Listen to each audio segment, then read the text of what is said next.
سب سے پہلے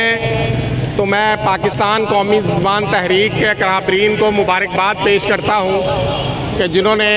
اس سخت حبس اور گرمی کے موسم میں وفاقی وزیر تعلیم کے خلاف یہ مظاہرہ رکھا اور اردو کے حوالے سے جو وہ اسمبلیوں میں کھڑے ہو کے اور ادھر ادھر بات کرتے ہیں کہ جی اردو کے جو سکول ہیں وہ شاید ناکام ہیں اور انگریزی میڈیم کے سکول جو ہیں وہ بہت اچھے چل رہے ہیں، تو میں یہ سمجھتا ہوں کہ اس طرح کی باتیں کرنے پہ اسی ملک کا وہ کھاتے ہیں، اسی ملک میں رہتے ہیں، تو اسی ملک کے وہ سیاستدان ہیں، تو اردو کو ڈیگریڈ کرنے پر انہیں شرم آنی چاہیے۔ اور ہمارا یہ مطالبہ ہے کہ جو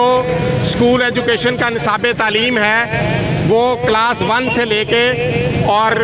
ہائر سیکنڈری اسکول تک اس کو فوری طور پر اردو میں کیا جائے۔ سپریم کورٹ کے فیصلہ بھی موجود ہے، اس کا نفاذ کیا جائے۔ تو حکومت مسلسل جو ہے وہ توہین عدالت کی مرتکب ہو رہی ہے اور اس پر ان حکمرانوں کو بھی شرم آنی چاہیے اور ان وعدوں کو پورا کریں اور آئین پر عمل کریں۔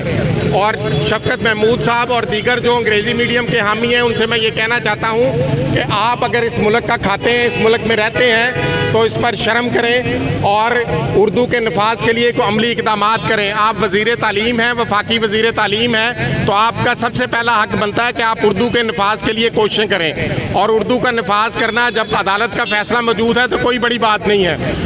اس لیے فوری طور پر اس پر عمل درآمد کیا جائے، ورنہ ہم سب اساتذہ کرام کے ساتھ ہماری تمام تنظیمیں جو ہیں وہ اس اردو کی تحریک کے اندر، اردو کے نفاذ کی تحریک کے اندر ان سب ساتھیوں کے شانہ بشانہ ہوں گے اور اس پہ جو ہے وہ ایک بہت بڑی احتجاجی تحریک چلائی جائے گی۔ شکریہ۔